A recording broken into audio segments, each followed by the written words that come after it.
Hello and welcome to Dentosaurus. So today in this video I'm going to talk about the maxillary premolars. These premolars are placed after canine and before molars in the oral cavity, and they are two in number in one quadrant, and total there are four premolars in maxillary arc. These premolars have two cusps, so they are also named as bicuspids, and they assist canine and molar in their function of chewing and tearing food. So this is maxillary first premolar. I'll introduce with its aspects. This is the buccal aspect, this is distal aspect, this is palatal or lingual aspect, and this is mesial aspect, and this is occlusal aspect. Total there are five surface of this teeth, and let's discuss about the buccal aspect in detail. So you can see the buccal aspect is pentagonal in shape. It has five surfaces or five margins. This is the mesial margin, this is cervical line, this is distal margin, and this is the occlusal margin. So mesial margin meets the occlusal margin in an obtuse angle here, while the distal margin meets the occlusal margin in a sharp angle.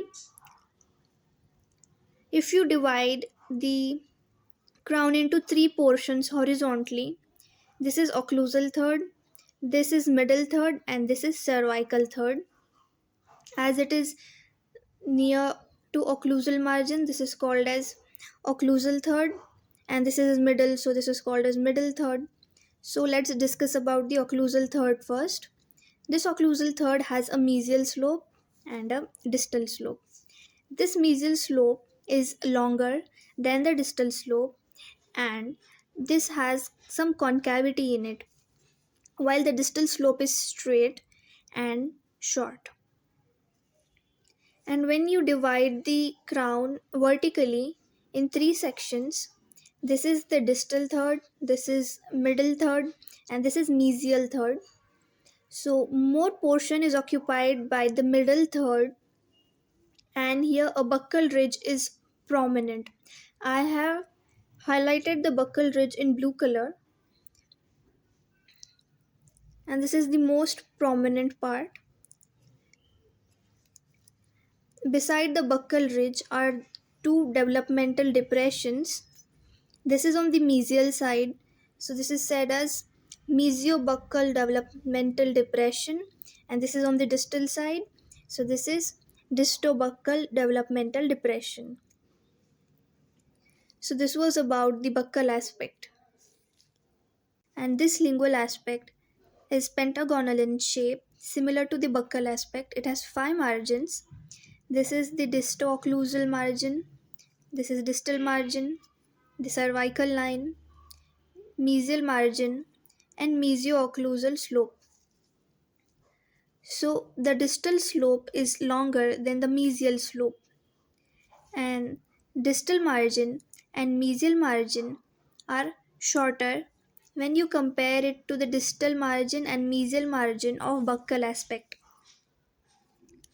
As the crown taper towards the lingual side, the mesiodistal dimension of lingual aspect is also shorter, and buccal cusp tip is also seen because lingual cusp is shorter and it is convex, it is not so sharp, and buccal cusp tip is very sharp, so it is seen from the lingual aspect.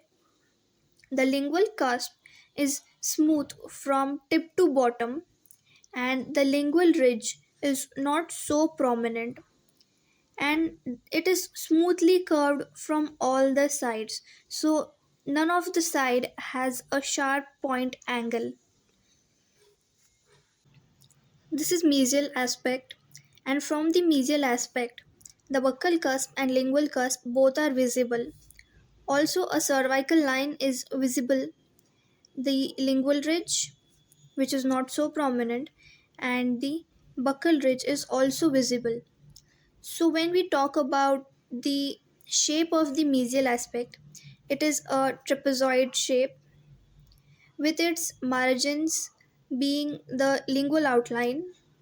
The lingual outline forms an even arc, while the buccal outline has its more concavity towards the cervical third, and the mesial marginal ridge is clearly visible, which forms the occlusal outline, and occlusal outline has more concavity in this area. A mesial marginal developmental depression is seen here.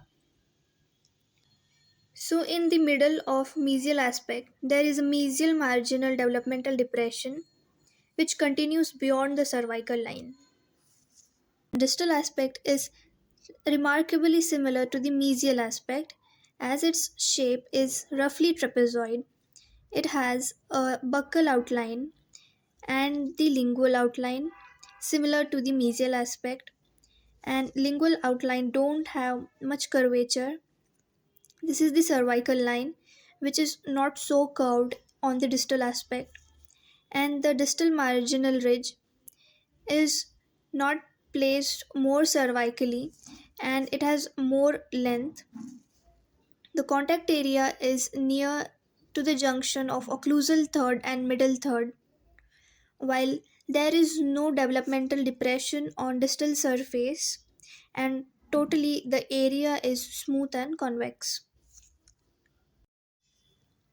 This is occlusal aspect of the premolar, and it is hexagonal in shape because it has six sides. This is distobuccal, this is distal, this is distolingual, mesiobuccal, mesial, and mesiolingual. So all these make six sides of a hexagon. Now we'll talk about the elevations and depressions on the occlusal surface. So elevations here are the cusp. So cusp are the buccal cusp and lingual cusp. The buccal cusp has a prominent buccal cusp tip, while the lingual cusp has a prominent lingual cusp tip. Both these cusps give rise to a triangular ridge. This is the buccal triangular ridge and this is the lingual triangular ridge. Both these ridges join to make a transverse ridge, and this transverse ridge run across the occlusal surface. Now I'll talk about the depressions, and the depressions here are a main central groove and which give rise to supplementary grooves. Then comes the mesial triangular fossa and distal triangular fossa. So the area where I am highlighting is the distal triangular fossa. Similarly on the mesial side, this is the mesial triangular fossa.